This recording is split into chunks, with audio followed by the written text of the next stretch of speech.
la palabra de Dios en estos minutos que Dios nos concede de poder estar aquí presentes para oír el mensaje de Dios.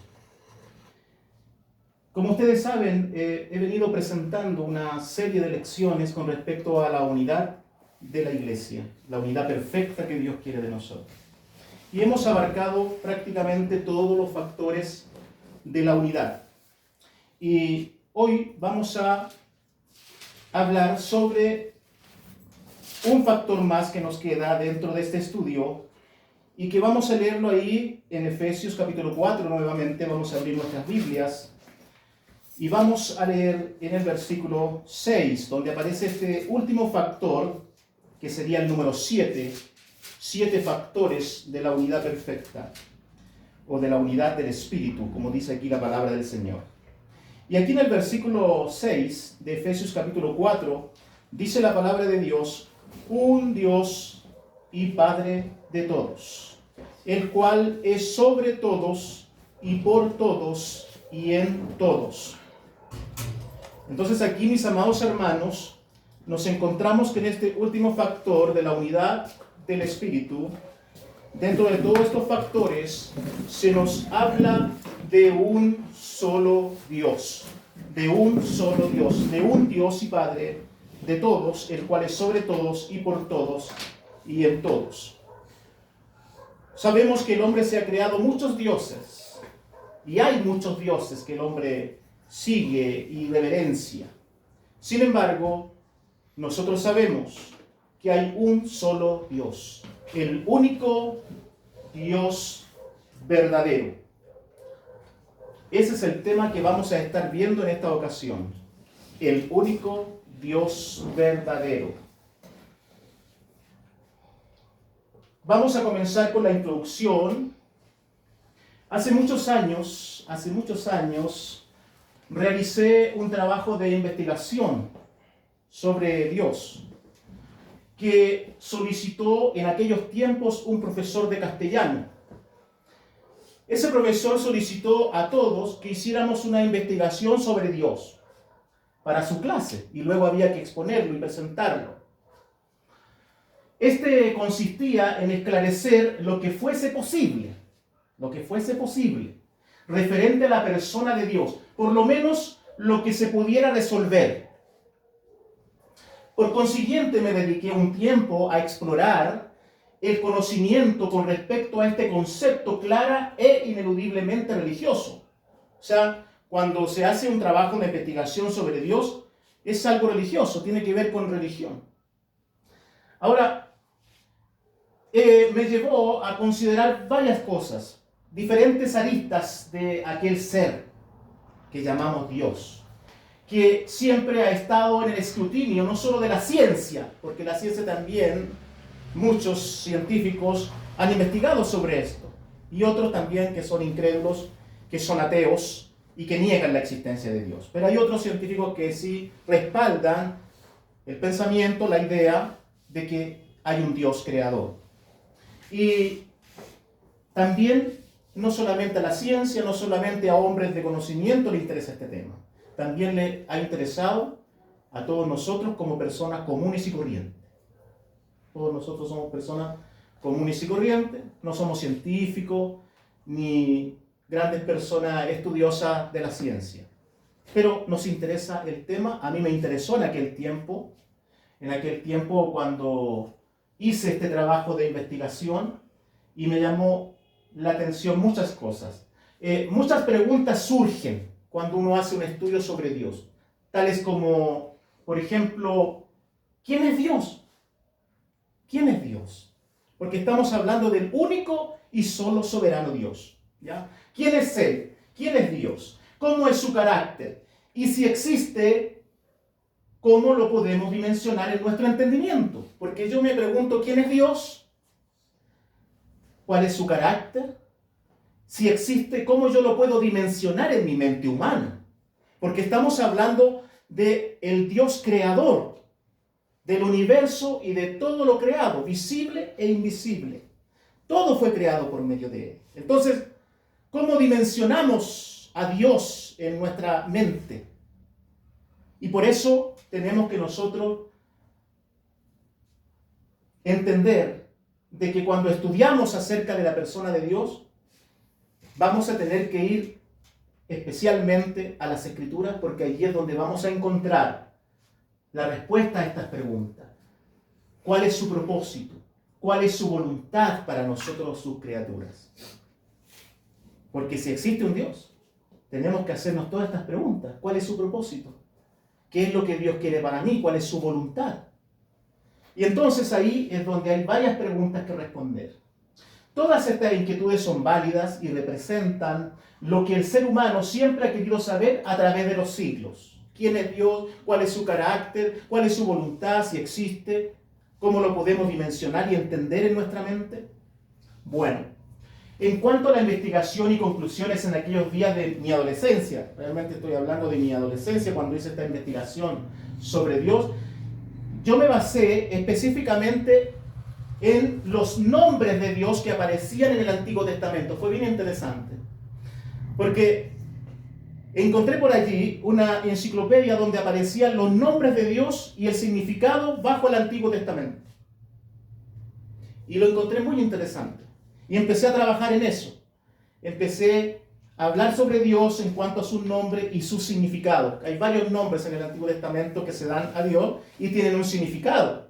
En el Antiguo Testamento de las Sagradas Escrituras, porque es en el significado de estos nombres descriptivos que tuve la oportunidad de estimar, por lo menos de una forma quizá panorámica, y no en detalle. La verdad que no fue un estudio en detalle, pero sí una forma panorámica para entender la esencia del Creador.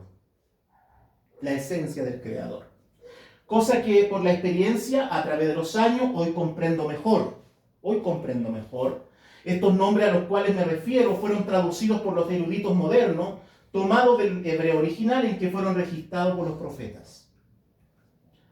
Los profetas eran aquellos hombres que hablaban por Dios, fueron los que tuvieron la gran tarea de imprentar en los rollos su mensaje, el mensaje divino, el cual recibieron de parte de Él.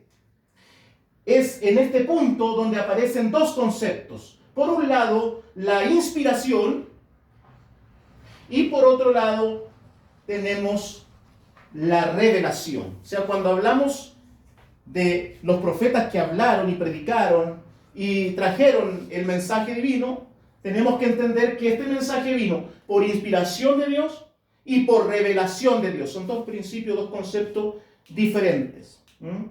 La inspiración de Dios es que el mensaje proviene de Dios, que Dios mismo habla y ese mensaje es el que recibe, en este caso, el mensajero. Esa es su inspiración. Por eso dice que toda la Escritura es inspirada por Dios. Del aliento de Dios se puede traducir también. Como Jesús le dice ahí en la tentación a Satanás, no solo de pan vivirá el hombre, sino de toda palabra que sale de la boca de Dios. Eso es inspiración. O sea, quería decir que el mensaje que estaban entregando los profetas y los hombres de Dios era un mensaje que venía de la boca de Dios. Dios es el que estaba hablando y ellos predicaban ese mensaje. Por otro lado, la revelación es aquello cuando pensamos, cuando Jesús dice que vendría otro consolador a los apóstoles y les guiaría toda la verdad. Y dice la palabra de Dios que Él les enseñaría todas las cosas. Entonces ahí estamos hablando de revelación. Les enseñaría, les revelaría a ellos la voluntad divina. Y les recordaría todo lo que Él le había enseñado. O sea, los apóstoles no tenían que ellos crear en su mente el mensaje, sino que Dios se los revelaría por medio del Espíritu Santo. Y no tenían ni siquiera que recordar lo que Jesús les había enseñado, porque el Espíritu Santo les recordaría a ellos lo que Jesús había enseñado en su ministerio en esos 3 años y medio que estuvo predicando. De los cuales, por supuesto, hablaremos más adelante. Solamente hicimos un pequeño recuento de lo que es la inspiración y la revelación. Ahora bien, si vamos a relacionarnos con Dios, es necesario entender que lo primero que debe establecerse es la siguiente premisa. Para resolver un problema tenemos que establecer una premisa. Debemos de conocerlo a Él, es decir, su persona. O sea, para que yo pueda entender quién es Dios, cuál es su carácter, cuál es su voluntad, para que yo pueda entender al Creador, yo tengo que conocerlo a Él. Porque yo no puedo entenderlo a usted si yo no lo conozco a usted. Usted no me puede entender a mí si no me conoce. Pero una vez que usted me conoce, usted conoce que cómo pienso, cuál es mi carácter, ¿verdad? Usted me conoce. Usted dice, yo conozco al hermano Rosendo, lo conozco. Porque ha convivido conmigo, hemos conversado, hemos participado juntos, hemos estado juntos participando en diferentes cosas. Entonces, podemos decir claramente que es necesario entonces para que nosotros podamos entender a Dios y podamos entender realmente lo que Él es y significa, debemos nosotros conocerlo a Él. Es necesario, es una premisa que nosotros tenemos que entender. En el lenguaje bíblico, ¿qué implica conocer a una persona? Porque, ¿cómo usted puede hablar de Dios si no lo conoce? Porque nosotros le predicamos a la gente de Dios, pero ¿qué le habla de Él? Para hablar de Él tiene que conocerlo, por experiencia personal, en comunión con Él. Y por eso usted va y predica a las otras personas que no conocen a Dios, para que le conozcan, porque usted lo conoce. Entonces, como yo lo conozco, entrego el mensaje, porque conozco a mi Creador, conozco a Dios, y quiero que todas las personas conozcan a Dios. En el lenguaje bíblico, la palabra conocer, del griego inosko, que significa conocer, pero en el sentido de tener una experiencia personal, en este caso con Dios. Porque hoy existe eso, conoce a esta persona, y uno dice, sí, lo conozco de vista. Uno dice, lo conozco de vista, lo conozco de vista. Pero no es el sentido que nos habla la Biblia. La Biblia nos habla de conocer por experiencia personal, no de vista solamente, sino que yo lo conozco a usted. Yo sé quién es usted, yo sé cuál es su voluntad, cómo piensa, cómo actúa, porque yo tengo una experiencia personal con usted de participación constantemente con usted. Es lo mismo, pero con Dios. Entonces, para que nosotros podamos entender la persona de Dios y concebirla en nuestra mente, tenemos que conocerlo a Él, no de vista, no de haber oído solamente, sino por experiencia personal.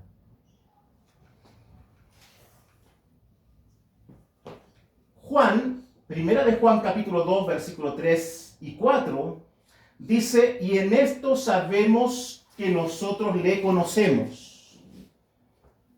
En esto sabemos que le conocemos.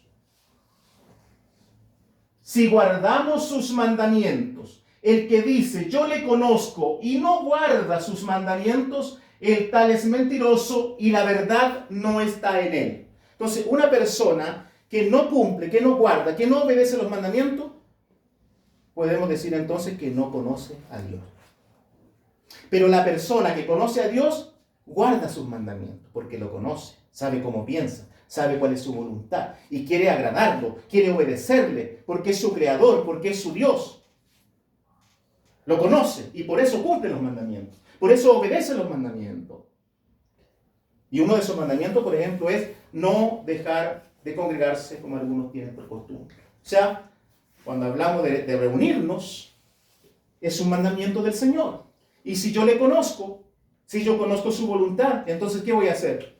Voy a reunirme el primer día de semana para adorar a mi Dios, porque yo quiero estar en comunión perfecta con Él y participar de la adoración como iglesia, ¿verdad? Como un templo que es edificado para morada de Dios en el Espíritu. Entonces, si guardamos los mandamientos, realmente le conocemos. Pero si no guardamos sus mandamientos, entonces quiere decir que hay un desconocimiento de Él, por alguna razón. Esto es aplicable a cualquier relación humana, como también con una en la que implica la divinidad, o sea, Dios. Esta es la única manera para que pueda surgir ya sea amistad, compañerismo, comunión entre dos individuos. No existe otra forma para que uno pueda ser amigo de alguien. Es necesario tengo que conocerlo. ¿Cómo puedo ser amigo de usted amigo mío? Tenemos que conocernos. Entonces, si yo quiero ser amigo de Dios, quiero tener una amistad con Él, quiero tener una comunión con Él, tengo que conocerlo. Porque ¿cómo voy a ser amigo de Él? ¿Cómo voy a tener comunión con Él si no le conozco? No existe otra forma de que nosotros podamos tener una relación de compañerismo, de amistad, de comunión con Dios si no le conocemos primero. No podemos conocer a Dios superficialmente, tenemos que conocerlo en profundidad. Por eso cuando conocemos a Dios, nos aplicamos, nosotros como cristianos, hacemos cambio importante en nuestra vida. Realizamos la obra de Dios en nosotros, porque le conocemos, porque entendemos quién es Él. Mientras no le conozcamos, va a ser imposible que realmente pueda llevar una comunión con Él. Va a ser imposible que pueda transformar mi vida. Va a ser imposible que yo le obedezca, porque no le conozco. Tengo que conocerle. Revisemos las palabras de Jesucristo hace 2000 años atrás. Y esta es la vida eterna, Juan capítulo 17, versículo 3, que te conozcan a ti, el único Dios verdadero, y a Jesucristo a quien has enviado. Fíjese que dice, en esto consiste la vida eterna. 2 puntos. ¿Saben qué consiste la vida eterna? En que te conozcan a ti, el único Dios verdadero. Entonces yo hago la pregunta, ¿podemos nosotros tener vida eterna si no conocemos a Dios? No. Ahí dice que la vida eterna consiste, yo puedo alcanzar la vida eterna, vivir con Él eternamente, siempre y cuando yo llegue a conocerlo a Él. Tengo que conocer a Dios para tener la vida eterna. Fíjense ustedes, y yo sé que ustedes han leído en la carta del apóstol Pablo, vamos a leer ahí, en la segunda carta del apóstol Pablo a los tesalonicenses, en el capítulo 1, para que vea que aquellos que no han conocido a Dios, que no conocen a Dios, se van a perder eternamente. Lo dice la Biblia. Ahí dice la palabra del Señor, en segunda de Tesalonicenses, capítulo 1, versículo, vamos a leer aquí, mis amados hermanos, vamos a leer del versículo 7 en adelante. Dice, y a vosotros que sois atribulados, daros reposo con nosotros, cuando se manifieste el Señor Jesús desde el cielo con los ángeles de su poder, en llama de fuego para dar retribución, ¿a quiénes? A los que no conocieron a Dios, ni obedecen el evangelio de nuestro Señor Jesucristo, los cuales sufrirán pena de eterna perdición, excluidos de la presencia del Señor y de la gloria de su poder. ¿Quiénes van a sufrir pena de eterna perdición? Aquellos que no conocieron a Dios. Entonces, ¿es necesario conocer a Dios para ser salvo? Claro que sí. Es necesario conocerlo, tengo que entenderlo. Tengo que llegar a tener esta comunión estrecha con Él, conocerlo, conocer su voluntad, conocer su carácter, saber qué es lo que Él quiere conmigo y cómo yo puedo llevar una relación con Él de compañerismo, incluso de amigo. Muchos hombres de Dios fueron amigos de Dios porque lo conocieron realmente. Entonces no podemos tener vida eterna si no conocemos a Dios, el único Dios verdadero, y a Jesucristo a quien Él ha enviado. Si apreciamos bien este verso de las Escrituras, vemos lo indispensable que es conocer a Dios, ya que la vida eterna consiste, se hace real, depende de conocer al único Dios verdadero. Surge entonces una pregunta, ¿cómo puedo conocer a Dios? Si tengo que conocerlo, ¿cómo entonces lo puedo conocer? Esta interrogante es obvia debido a que nunca lo hemos visto. Nunca hemos visto a Dios, entonces ¿cómo lo conozco? ¿Cómo llego a conocerlo? Por tanto, ¿cómo puedo relacionarme con Él? ¿Existe algún medio? Echemos un vistazo al relato del Evangelio, en este caso el escrito por Juan. Y vamos a leer ahí en Juan, capítulo 1, los primeros versículos. Dice la palabra de Dios: en el principio era el verbo, y el verbo era con Dios, y el verbo era Dios. Este era en el principio con Dios. Y aquel verbo fue hecho carne, versículo 14, y habitó entre nosotros, y vimos su gloria, gloria como el unigénito del Padre, lleno de gracia y de verdad. Entonces, fíjense, en el principio era el verbo, y el verbo era con Dios, o sea, con su Padre. Y el verbo era Dios, o sea, nos dice que el verbo es Dios desde la eternidad. Y luego dice que ese verbo se hizo carne. ¿De quién está hablando? De Jesucristo. Jesucristo es el verbo que estaba en el principio con Dios y que era Dios desde la eternidad. Muy bien. Y ese verbo se hizo carne. Y dice la palabra de Dios que a Dios nadie le vio jamás, versículo 18. Nadie ha visto jamás a Dios. El unigénito Hijo que está en el seno del Padre, Él le ha dado a conocer. Entonces, aquí está la respuesta. ¿Cómo yo puedo llegar a conocer a Dios? ¿Cómo puedo conocerlo? ¿Cómo si yo nunca lo he visto? Nunca he conversado con Él para poder conocerlo. ¿Ah? Muy bien.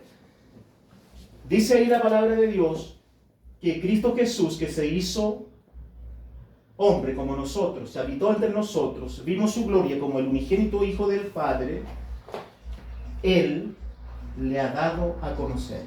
O sea, ¿por medio de quién podemos conocer a Dios? Al único Dios verdadero, ¿por medio de quién? De Jesucristo, que es el verbo que estaba en el principio con Dios, que era Dios desde la eternidad. Entonces, al considerar estos versos, desde un punto de vista del pensamiento, pareciera ser inmensurable la comprensión de la deidad. Pero tenemos vasta información en las Sagradas Escrituras para poder resolver y esclarecer este verdadero dilema. ¿Dios es una persona? Es una pregunta, porque vamos a tener que entenderlo. ¿Es una persona? ¿Dios es una persona? ¿Será dos o más personas que componen a Dios? Son preguntas válidas que tenemos que hacer. ¿Cómo podemos dimensionar al verdadero Dios? Porque en Juan 1 dice, en el principio era el verbo y el verbo era con Dios. Ahí está Dios. Y luego dice que el verbo era Dios. O sea, hay más personas entonces dentro de la deidad. Está el Padre y el Hijo, que se mencionan ahí. Y que también sabemos que el Espíritu Santo, cuando hacemos un estudio del Espíritu Santo, que también quizás más adelante podemos hacer. Pero para que entendamos estos conceptos, veamos primero, Dios es singular, pero al mismo tiempo es plural. ¿Ya? Porque nosotros creemos en un solo Dios. Un solo Dios. Pero la Biblia nos muestra que ese único Dios está conformado por una pluralidad.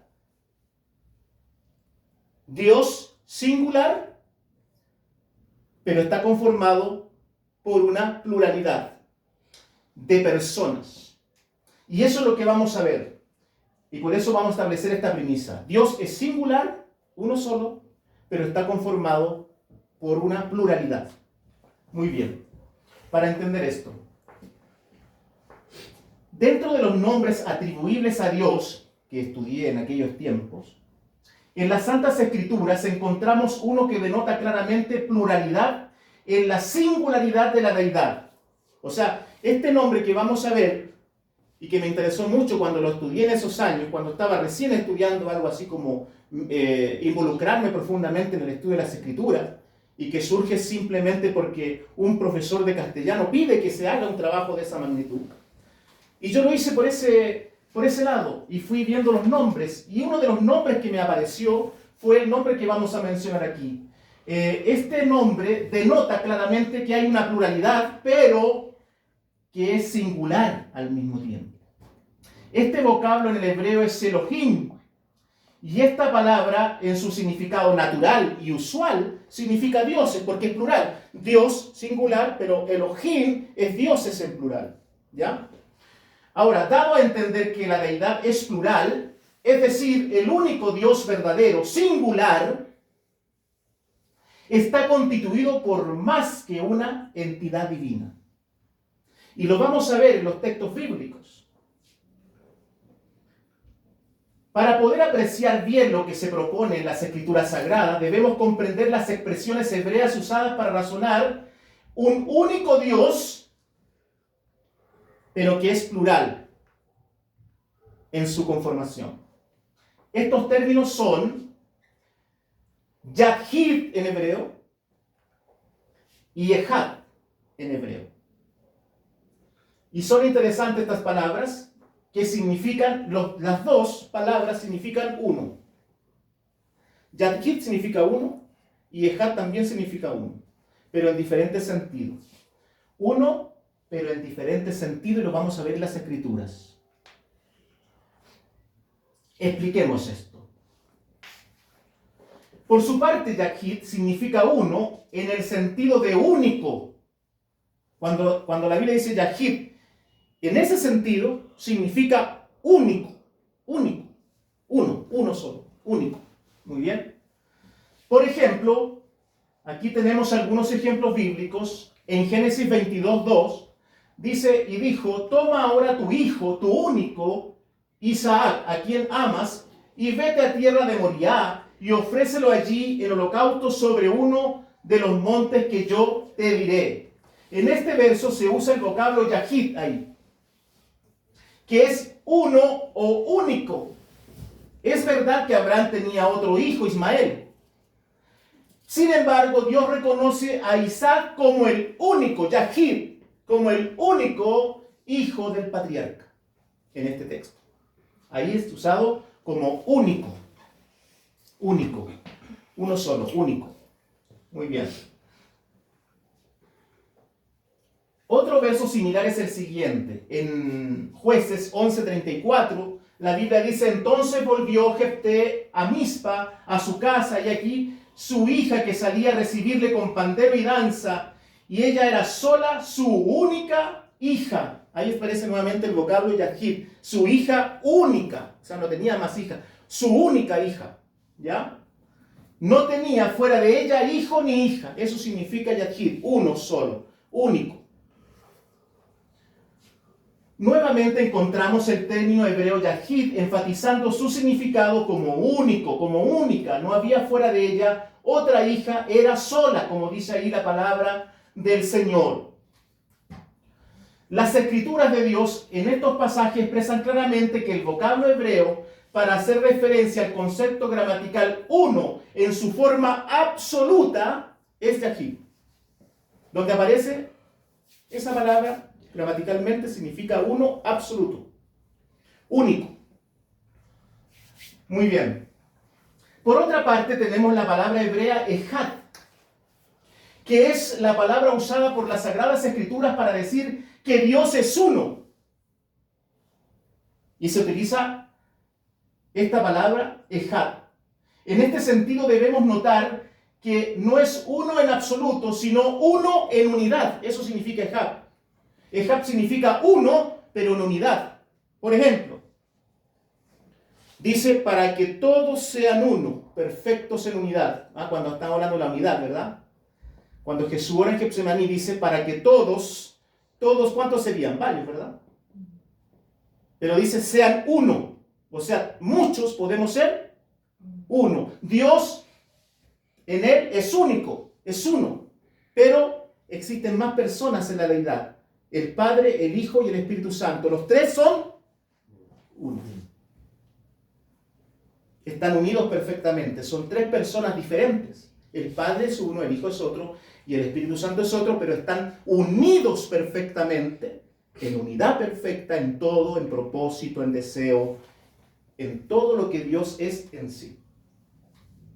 Entonces, esto quiere decir que la deidad está conformada por más de un integrante, como ya hemos visto, pero que estos integrantes están unidos perfectamente y que por esta razón se dice que Dios es plural, pero es uno.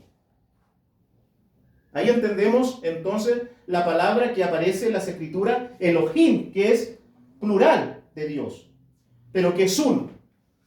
Y esto tenemos que verlo en las escrituras. En las mismas palabras de Jesús podemos encontrar esta verdad irrefutable, y me refiero a la simplicidad con que Jesús declara que puede existir pluralidad de personas, pero se puede ser uno solo en unidad perfecta, como ya mencionábamos el texto ahí en Getsemaní, y lo que Jesús lo dice, para que todos sean uno, como tú, oh Padre, en mí y yo en ti, que también ellos sean uno en nosotros, para que el mundo crea que tú me enviaste.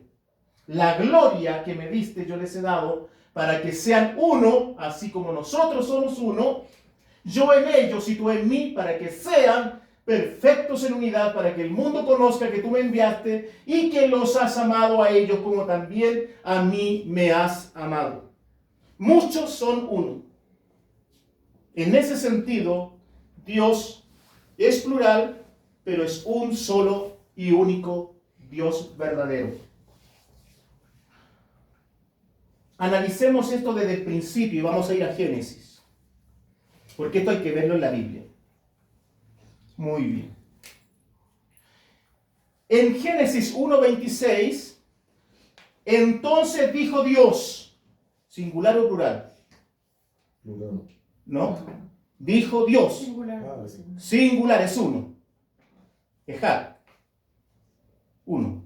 Entonces dijo Dios, sería singular. Y luego dice, dijo Dios, ¿qué dijo? Hagamos al hombre a nuestra imagen conforme a nuestra semejanza. ¿Singular o plural? Plural. Claramente aquí la palabra de Dios nos muestra que Dios es uno. Elohim es plural, pero el concepto en sí es único. Un Dios, pero que está conformado por más personas, porque al decir hagamos, cuando dice hagamos, implica que las otras personas que están ahí también tienen el poder para crear, para hacer. Entonces, claramente Dios es singular, pero es plural porque está conformado por más personas en esa deidad. Podemos leer de una manera muy clara que Dios es singular, pero plural, pues dijo hagamos. Hagamos. Citemos otro pasaje de las Escrituras. Génesis 11, 6 al 8. Y dijo Jehová, he aquí el pueblo es uno, y todos estos tienen un solo lenguaje y han comenzado la obra. Aquí está hablando cuando comenzaron a construir la torre de Babel. Y han comenzado la obra y nada les hará desistir ahora de lo que han pensado hacer. Ahora pues, descendamos y confundamos allí su lengua, para que ninguno entienda el habla de su compañero. Así los esparció Jehová desde allí sobre la faz de toda la tierra, y dejaron de edificar la ciudad. Fíjense, mis amados hermanos. Dijo Jehová, ¿singular o plural? Singular. Y luego dice, descendamos y confundamos. ¿Plural o singular? Plural, porque dice descendamos, confundamos. Da a entender claramente que hay más personas dentro de la persona de Dios. Las expresiones vertidas por Dios en este texto fehacientemente nos muestran que Él es singular, pero que existe al mismo tiempo pluralidad en la deidad al decir descendamos y confundamos. También podemos considerar Génesis 3:22. ¿Qué dice? ¿Quién lo lee? Y dijo Jehová Dios, he aquí el hombre es como uno de nosotros. Ajá. Y dijo Jehová, ¿singular o plural? Singular. Y luego dice, he aquí que el hombre es como uno de nosotros. ¿Plural o singular? Plural, nosotros. Dijo Dios, singular, y luego dice como uno de nosotros, plural. O sea, la palabra de Dios es clara en este sentido. Hay un solo Dios, verdadero, sí, único. Pero que Dios está conformado por tres personas el Padre, el Hijo y el Espíritu Santo. Y los tres son Dios. Entonces, de esa forma tenemos que concebir en nuestra mente quién es Dios. Y por eso cuando empezamos a conocer esto, empezamos a entender entonces, y por eso este es un tema de la unidad. Porque hoy día algunos creen solo en Jehová. Otros creen solamente en Jesús. Pero la Biblia nos enseña una verdad completamente diferente. Que Dios está conformado por el Padre, por el Hijo y por el Espíritu Santo, si estudiamos también con respecto al Espíritu Santo. Entonces, cuando surge esta enseñanza de que solo Jesús, de que solo Jehová, todas esas enseñanzas son falsas y no están de acuerdo a la palabra de Dios, que tienen que incluso manipular la Biblia para dar a entender lo que ellos quieren decir. Hasta ese punto han llegado. Nosotros no tenemos que manipular la Biblia, tenemos que citar los textos. El hombre es como uno de nosotros, dice Dios. El Dios verdadero, el único Dios verdadero, dice que el hombre puede venir a ser como uno de nosotros. Plural. Ahora bien, para demostrar que Dios es plural, estudiaremos algunos pasajes de las Sagradas Escrituras. Estudiaremos un poco los siguientes textos de la palabra de Dios. En el Salmo 45, 6 al 7, y luego el Salmo 102, 24 al 27. ¿Quién puede leer primero? Dice: tu trono, oh Dios, es eterno y para siempre. Cetro de justicia es el cetro de tu reino. Has amado la justicia y aborrecido la maldad. Por tanto, te ungió Dios, el Dios tuyo, con óleo de alegría más que a tus compañeros. El segundo, ¿quién lo puede leer? Dije, Dios mío, no me cortes en la mitad de mis días, por generación de generaciones son tus años. Desde el principio tú fundaste la tierra y los cielos son obra de tus manos. Ellos perecerán, mas tú permanecerás, y todos ellos como una vestidura se envejecerán, como un vestido los mudarás y serán mudados, pero tú eres el mismo y tus años no se acabarán. Muy bien, ¿por qué citamos estos textos? ¿De quién está hablando estos textos? De Cristo, de Dios. De Dios. Padre hacia Dios. O sea, cuando leemos estos textos está hablando de Dios, porque dice tu trono, oh Dios. Y luego en el 102, 24 dice, y dije, Dios mío. O sea, está hablando de Dios. Tú fundaste la tierra y los cielos. ¿Quién hizo todo? Dios. Muy bien. ¿Por qué cito estos textos en el Antiguo Testamento? Porque en el Antiguo Testamento está hablando de Dios o de Jehová, como dice en el Antiguo Testamento, como se menciona y que está traducido así por los traductores bíblicos. Está hablando de Dios, el Salmo está hablando de Dios. Muy bien, quiero que eso tengan en mente. Cuando interpretamos estos versos, porque tenemos que interpretarlo, no podemos pasar por alto que lo que estamos leyendo fue perfectamente aclarado en la carta a los hebreos. ¿Ah? En la carta a los hebreos, en el Nuevo Testamento, el escritor bíblico hace declaraciones que dan luz a estas palabras del salmista, inspiradas por el Espíritu Santo. Leamos, ¿a quién se aplican estas palabras de los salmos que hemos leído? En Hebreos se explica claramente a quién se aplica. Hebreos 1, 8 al 12. Y cita el escritor esos salmos que hemos leído. Pero lo aplica, lo interpreta, lo aplica a quién, de quién está hablando. Muy bien. Dice, más del Hijo, dice, tu trono, oh Dios, por el siglo de siglo, cetro de equidad es el cetro de tu reino, has amado la justicia, aborrecido la maldad, por lo cual te ungió Dios, el Dios tuyo, con óleo de alegría, más que a tus compañeros. Es el primer salmo, el primer texto del salmo que leímos anteriormente. Y dice, del Hijo dice tu trono, oh Dios. ¿De quién dice tu trono, oh Dios? ¿De quién? Del Hijo. Del Hijo, está hablando de Cristo. Cristo es Dios. Ahí lo dice. Del Hijo dice. Del Hijo dice, tu trono, oh Dios. Y luego dice, te ungió Dios, el Dios tuyo. Y luego seguimos leyendo. Y dice, y tú, oh Señor, en el principio fundaste la tierra, que es el segundo salmo que citamos. Y los cielos son obras de tus manos, ellos perecerán, mas tú permaneces, y todos ellos se envejecerán como una vestidura, y como un vestido los envolverás, y serán mudados, pero tú eres el mismo, y tus años no acabarán. ¿De quién está hablando? Del Hijo, de Dios, que es el Hijo. O sea, el Hijo pertenece a la divinidad. Al único Dios verdadero pertenece el Hijo y el Padre. Y también el Espíritu Santo, que ese es otro tema que quizás vamos a estudiar en alguna ocasión. Pero aquí estamos hablando de que hay pluralidad en la persona de Dios. Dios es uno solo, pero plural. Como ya hemos demostrado con las Escrituras, y justamente en el Antiguo Testamento, cuando habla de Dios, del trono de Dios, tu trono, oh Dios, cuando habla de que el Señor creó todas las cosas, luego la carta de los Hebreos nos dice que está hablando del Hijo.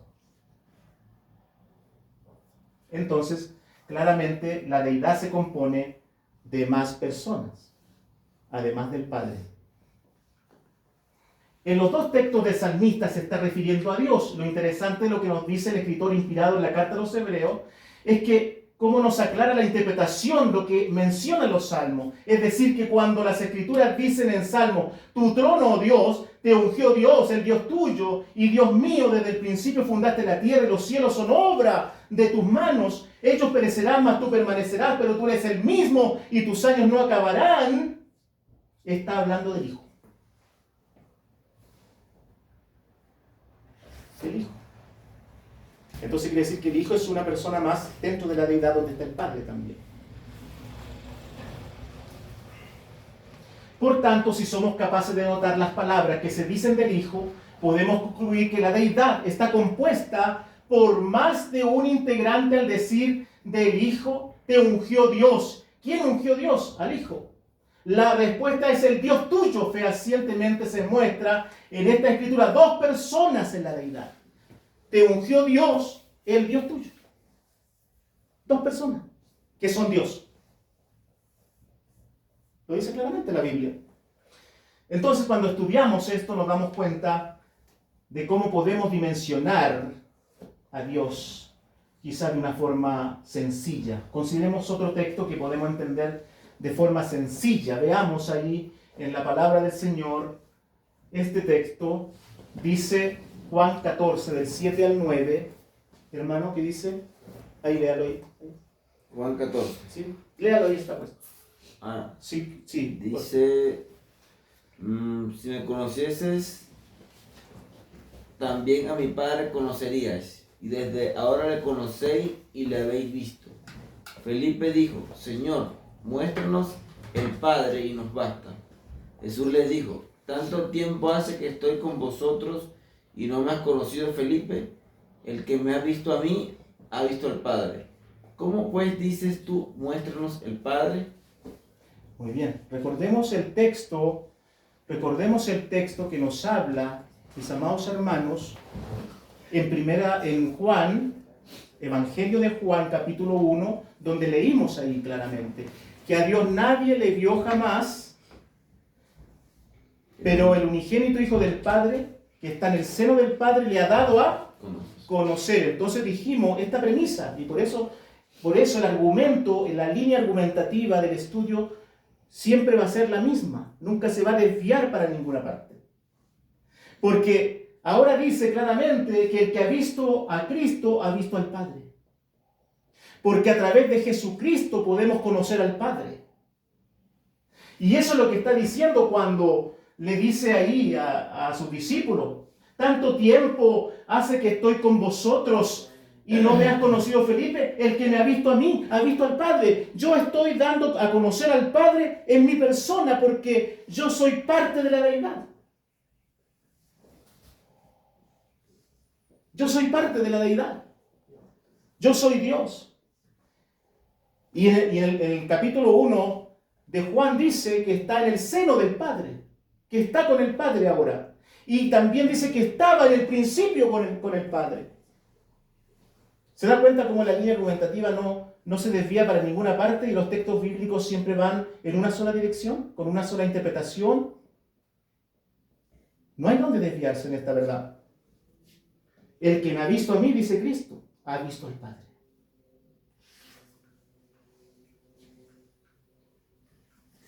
Esta declaración de Jesús, el que me ha visto a mí, ha visto al Padre, nos indica la forma en que nosotros podemos conocer a Dios, porque eso es lo que estamos entendiendo.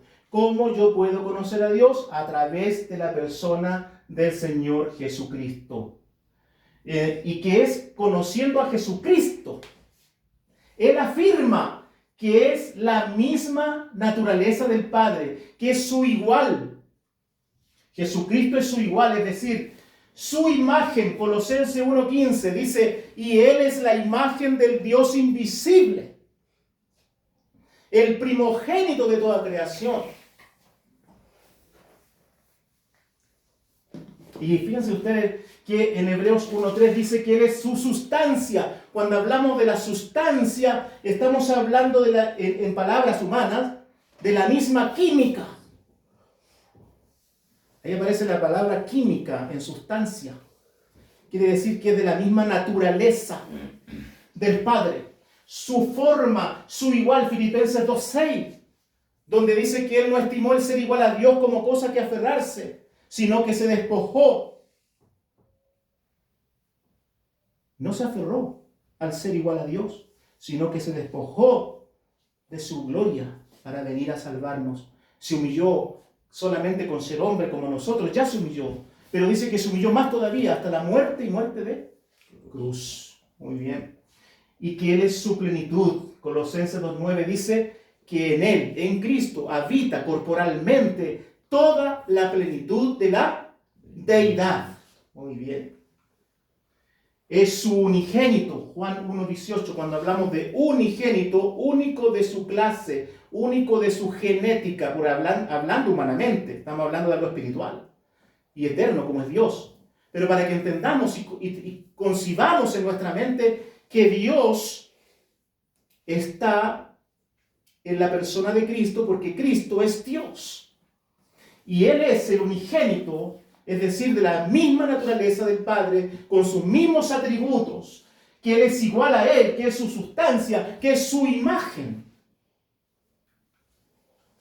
Y es su compañero, como dice Zacarías 13:7. El Hijo es el compañero del Padre. Siempre han estado juntos. Solamente cuando descendió del cielo es cuando se separó, pero luego dice que Él vuelve a esa gloria. Lea por favor, hermano, en Juan capítulo 17, versículo 5. ¿Qué dice la palabra del Señor? Dice Juan 17:5. Ora pues, Padre, glorifícame tú al lado tuyo con aquella gloria que tuve contigo antes que el mundo fuese. Amén. Glorifícame al lado tuyo, porque Él es el compañero del Padre. Glorifícame al lado tuyo con aquella gloria que tuve contigo antes que el mundo viniera a existir. Eso es lo que dice la palabra de Dios, hablando, ¿verdad?, de la persona de Cristo. Él es Dios, el Padre es Dios y el Espíritu Santo es Dios. Dios es uno solo, singular, pero dentro de esta esencia divina hay tres personas, hay pluralidad de personas. Por eso los textos nos mostraron claramente la palabra Elohim, que es pluralidad, pero al mismo tiempo es uno solo. Bien, mis amados hermanos, espero que esta palabra pueda servir a cada uno de nosotros y vamos a ver la conclusión. Tenemos entonces frente a nosotros una verdad ineludible, irrefutable e indubitable, y que Dios está conformado por más de una entidad divina, pero que estas personas que componen la misma naturaleza y esencia coexisten en perfecta unidad, dando a conocer al mundo al único Dios verdadero y que usted puede conocer para alcanzar la vida eterna.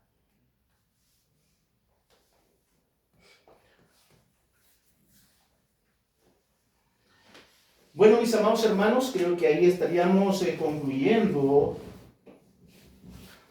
estos tres tres factores que faltaban dentro de lo que quedó del viaje anterior, donde quedaron estos tres principios y conceptos, estos tres factores de la unidad perfecta, para que podamos nosotros como iglesia mantener